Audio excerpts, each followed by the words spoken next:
আসসালামু আলাইকুম। এই মুহূর্তে আসছি হচ্ছে পান্ডুগড় উত্তরপাড়া, একেবারে মানে একবারে ডিপ কোল ছাড়াই আসছি। ওদিকে হচ্ছে হায়দ্রাবাদ, এই রোডটা গেছে হায়দ্রাবাদ, যেখানে কিছু সরকারি গর্জে আছে, এইখানে আসছি। তো ওইদিকে হাঁটতে হাঁটতে আসলাম, দেখি যে একটা বিল্ডিং এর কাজ চলতেছে। এখন হচ্ছে কি, একসময় আমরা সনের ঘর দেখছি, তারপরে টিনের ঘর দেখছি। এখন যারা মানে টিনের ঘরের প্রচুর প্রচলন ছিল, এখন আছে, বাট এখন যারা নতুন করে করে কিছু পয়সা আছে, তারা কিন্তু বিল্ডিং করে। এটা করা বুদ্ধিমানের কাজ। কারণ হচ্ছে কি, বিল্ডিংটা করলে আপনার হচ্ছে স্থায়ী, মজবুত, একবার খরচ করে করলে দীর্ঘদিনের হাত দেওয়া লাগে না। আর এই গ্রামে গঞ্জে কিন্তু এই বিল্ডিং এর প্রচলন শুরু হয়েছে অলরেডি। তো এই জন্য আপনারা যারা বিল্ডিং করবেন একটু দেখে শুনে করবেন, একবারে সুন্দর করে আপনি টাকা ইনভেস্ট করতেছেন যাতে কাজকর্মগুলো সুন্দর হয়। দেখি কি কাজ চলে এখানে। ও, এক ভাই তো কাজ, ভাই আসসালামু আলাইকুম, কেমন আছেন? আচ্ছা, আপনার সাথে একটু কথা বলি, আপনি কি কাজ করতেছেন? কি কাজ করতেছেন আপনি এখানে? মূলত এই বিল্ডিং এর ইলেকট্রিক কাজ করতেছে, ইলেকট্রিক স্যানিটারি, ইলেকট্রিক সাইডের কাজটা আপনারা করেন না? ইলেকট্রিক্যাল প্লাম্বারের কাজটা আমি করতেছি। ইলেকট্রিক প্লাম্বার কাজ করছেন না? তো বিল্ডিং এর মধ্যে তো ইলেকট্রিক কাজটা একটা গুরুত্বপূর্ণ কাজ, তাই না? কারণ এত পয়সা খরচ করে যারা বিল্ডিং করে, যদি এই ইলেকট্রিক কাজটা সুন্দর না হয়, ওয়ারিং গুলো সুন্দর না হয়, এবং এই যে মেজারমেন্ট গুলো সবকিছু যদি ভালো না হয়, তাহলে তো ইলেকট্রিক বৈদ্যুতিক একটা দুর্ঘটনা ঘটতে পারে। এই বিষয়ে আপনারা কাজ করেন, আপনার কাজের দক্ষতা বা কোথাও ট্রেনিং নিয়েছেন কিনা? আমি আমার আমার বাড়ি হচ্ছে পান্ডুগড়, পান্ডুগড় মধ্যপাড়া। আর আমি এই 2020 সাল থেকে আমি ঢাকা, আমি এই কাজের উপরে 4 বছর কোর্স করছি ইলেকট্রিকের উপরে। তারপর ডিপ্লোমা কোর্স নাকি? হ্যাঁ, ডিপ্লোমা কোর্স করছি। আর পাশাপাশি আমি ইলেকট্রিক কাজও করি কোম্পানিতে, বিভিন্ন কোম্পানি, শান্তা কোম্পানি, বে কোম্পানি, এটা হচ্ছে ডেভেলপ কোম্পানি, কি এর ভিতরে আমি কাজ করি।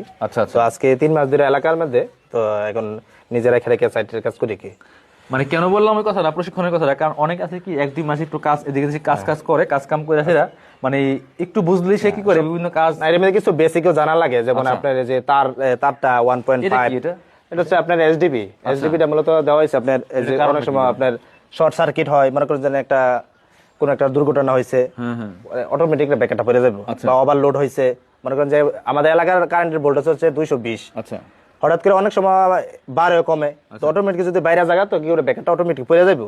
তো বাই চান্স এখানে কোন একটা তার বা কোন একটা সমস্যা হয়েছে ব্লেন্ডারের, অটোমেটিক ব্যাকআপ চলে যাবে, মানে মানুষের কোনো দুর্ঘটনা হইবে না, লাইনটা অটোমেটিক পড়ে যাবে। তো গ্রামে দেখা যায় আগে মানুষ টিনের ঘর করছে, ওই যে আপনার প্রদীপ মেইন সুইচ লাগা, একটা প্রদীপ মেইন সুইচের ভিতরে একটা কাটআউট থাকে, 15 অ্যাম্পিয়ার, আপনারা দেখবেন আপনারা যারা বাড়িতে থাকলে। তো এই 15 অ্যাম্পিয়ার কাটআউটের মধ্যে এই সর্বোচ্চ লোড নিতে পারে 3000 লোড। কিন্তু একটা বিল্ডিং এর মধ্যে ফ্রিজ, রাইস কুকার, ব্লেন্ডার আর অনেক কিছু থাকে, ব্যবহার করে সবকিছু মিলে হিসাব করলে, ফ্রি এসিও লাগা অনেকে, সবকিছু মিলে প্রায় 15-20 হাজার মতো লোড হয়ে যায়। তো লোড হইলে তো প্রদীপ মেইন সুইচ অনেকে দিয়ে রাখে এলাকাতে, আমি দেখছি, বলতে কাজ হওয়ার কথা না। হ্যাঁ, না, এটা তো জীবনে টিপ করবে না, আর একটা দুর্ঘটনা হবে। তো এর জন্য আমি প্রদীপ মেইন সুইচ ব্যবহার করি না, আমি অটো সার্কিট ব্রেকার লাগাই, হচ্ছে আপনার এসডিবি। মানে মূলত ঢাকা শহরে যেভাবে কাজ করছি বা আমাদের যেভাবে প্রশিক্ষণ দিচ্ছে, আমরা ওইভাবে রুলস অনুযায়ী, ইলেকট্রিক সবকিছু একটা রুলস আছে, আমি ওই রুলস অনুযায়ী কাজ করি। মানে এই সিস্টেমটা হলো নিরাপদ নাকি? এই মানে আসলে খুবই নিরাপদ, কোনো দুর্ঘটনা ঘটবে না। এই শর্ট কেসে 3 সেকেন্ডের ভিতরে অটোমেটিক ব্রেকারটা পড়ে যাবে, তাহলে মানুষের কোনো দুর্ঘটনা ঘটবে না, তো মানুষের নিরাপদ। আর এদিকে এই যে মেজারমেন্ট গুলো ঠিকঠাক মতো করতে হয়, এই জিনিসগুলো আপনারা মানে এগুলো তো খেয়াল করতে হবে। এই যে দেখেন, এই যে আমি যে বোটটা দিছি, এই বোটটার আছে আমি স্পিড লেভেলটা মাপতেছি। এটা যদি আপনি একটু বেঁকা হয়, তাহলে আপনার বোটটা বেঁকা দেখতে একটু অসুন্দর দেখা যায়। এটারও একটা মেজারমেন্ট আছে, যেমন এই বোটটা আমি সাইডে থেকে 6 ইঞ্চি, নিচে থেকে 54 ইঞ্চি, প্রত্যেকটা বোট। ওই দেখেন, ওই একটা বোট। আচ্ছা, আমরা একটু ভিতরে যাই। এই যে নিচে থেকে 54 ইঞ্চি আপনি যদি মাপ দেন, এই যে আমার মেজারমেন্ট দেন 100 আছে, মিডল আছে, সাইডে থেকে 6 ইঞ্চি। তারপরে এই যে এই পাওয়ারটা দিছি, মূলত অনেকে গ্রাম এলাকাতে দেয় না, যারা কাজ করে। তো এটা মূলত আমি দিছি আপনার এখানে অনেক সময় মোবাইল চার্জ দেওয়ার লেগে, বা অনেক সময় ওই যে ইস্তারি দেখা কাপড় চোপড়, এর জন্য পাওয়ারটা দিয়েছে প্রত্যেকটা খাটের মধ্যে। এই নিচে থেকে 3 ফিট হাইটে এই পাওয়ার গুলা দেওয়া হয়েছে। কিন্তু মেজারমেন্ট ঠিক লাগবে, কারণ কি যদি আপনার উচ্চারণের সাথে তো আবার দেখতে আবার এটা নতুন করে একটা বসাতে হবে, এটা এর জন্যই মেজারমেন্ট করে দিতে হবে, আন্তাজি লাগাইলে হবে না। এটা একটা হাইট আছে, এটা 3 ফিট হাইটে আমি লাগানো হয়েছে।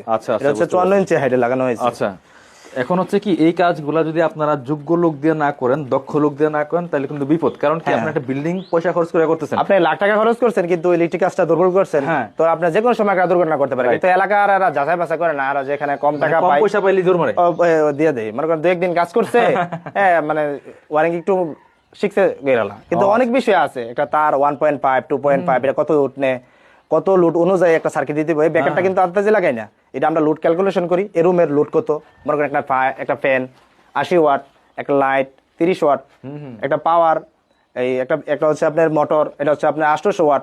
যে সময় কারেন্ট স্টার্ট হয়, তখন মনে করেন 3 গুণ কারেন্ট টানে, সবকিছু মিলে লোড অনেক টেকনিক্যাল ব্যাপার আছে হ্যাঁ অনেক টেকনিক্যাল ব্যাপার আছে, বেসিক জ্ঞান থাকতে হবে। আগে ছিল শুধুমাত্র লাইট আর ফ্যান, লাইট আর ফ্যান, এখন কিন্তু মানে ফ্রিজ চলে, কিউএসি লাগায়, হ্যাঁ। আপনার ব্লেন্ডার চলে, আরো রাইস কুকার, প্রেসার, অনেক কিছু চলে। এই যেমন একটা ওভেন, অনেকে ওভেন ব্যবহার করে, একটা ওভেন হচ্ছে প্রায় আপনার 2,500 থেকে 3,000 লোড নেই। আচ্ছা আচ্ছা। তো 3,000 লোড নিলে তো অনেকে দেখা যায় যে প্রদীপ মেন সুইচ লাগা, আমি আমি মনে করি যে প্রদীপ মেন সুইচ কোন একটা কাজেরই না। আচ্ছা আচ্ছা। এটা মনে করেন যে যারা নরমালি লাইট ফ্যান লাগা তাদের ঘরে লাগানো উচিত, এসব বিল্ডিং ঘরে না লাগানো উচিত।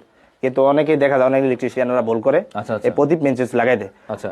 প্রদীপ মেন সুইচ লাগানোতে আপনার 15 ওয়াটের কাটার পরে টি-60 লাগালে তো কাম হবে না, আগে টি-60 হবে পরে টি-60। কি করে প্রদীপ মেন সুইচে 15 পরে যে টি-60, এটা তো কোনো কাজের মানে সুইচটা কলা গাছে লাইন যাইতেছে। আমাদের এলাকার ইলেকট্রিশিয়ানরা এরকম করে। আচ্ছা আচ্ছা। এই অবস্থা। যাই হোক, আপনার সাথে কথা বলে ভালো লাগবে, যেহেতু আপনি একটা প্রশিক্ষণ নিছেন। আপনার কাছে একটা আহ্বান থাকবে, যেহেতু আপনি এই গ্রামেরই মানুষ, আপনি এই গ্রামে কাজ করবেন, আশেপাশে কাজ করবেন, আপনি যদি ভালো কাজ করেন সুনাম হবে। হ্যাঁ। আপনার একটু লাভ কম হইলেও আপনি চেষ্টা করবেন কাজটা ভালোভাবে সুন্দর করে দেওয়ার জন্য। এটা আপনার প্রতি আমার একটা আহ্বান থাকবে। যদি আপনাকে আমি চিন্তাম না, আমি এখানে আসছি একটু ঘুরতে, যদি আপনারা কাজ করতেছেন এই জন্য কথা বললাম, ভালো লাগলো। তা আমি নিজের কাজ নিজে পছন্দ করি, অনেকে আমি হ্যাঁ লোক দিয়ে করাই, পরে একটা সমস্যা হইতে পারে, আমি নিজে থাকলাম কাজটা আরো সুন্দর হয়, এর জন্য আমি মূলত নিজে খাটি। হ্যাঁ, এটা খুব ভালো দিক, এটা দরকার আসলে, এটা অনেক করে না। তো ঠিক আছে, আমরা শেষ করব ভিডিও। আর যারা কাজ করেন এইভাবে লাখ লাখ টাকা খরচ করে ইনভেস্ট করে বিল্ডিং করতেছেন, আপনারা একটু দক্ষ লোক দিয়ে, ভালো টেকনিশিয়ান দিয়ে কাজ করবেন। কম পয়সা পাইলে দৌড় দিয়েন না, বাট কাজটা সুন্দর হয়, 5 টাকা বেশি খরচ হোক, কাজটা আপনার সুন্দর হইলে এটা কিন্তু দীর্ঘস্থায়ী কাজ হবে। আর যদি আপনার উল্টাপাল্টা কাজ হয়, একটু উল্টাপাল্টা হয়, তাহলে কিন্তু আপনার পরে আবার খোঁচাখুচি করা লাগবে। এটা খেয়াল রাখবেন। বাড়ি আপনার, বিল্ডিং আপনার, চিন্তা আপনার, দায়িত্ব আপনার। আমি একটু মানে এই বিষয়টা তুলে ধরলাম কেন, কারণ এগুলা অনেকেই মানে বুঝতেছে না বর্তমানে, টাকা কম পাইলে দৌড় দেয়। এটা বিল্ডিং এর অনেক কিছু আছে, লোড আছে, লোড, এম্পিয়ার, ওয়াট। কারণ টাকা পয়সা কম হইলেই মানে সস্তার 3 অবস্থা কিন্তু হয়, এটা খেয়াল রাখতে হবে। সস্তার 3 অবস্থা হয়, জিনিস যেটা ভালো দাম তার একটু বেশি, আর আপনার সৌন্দর্য বাড়বে। আসসালামু আলাইকুম।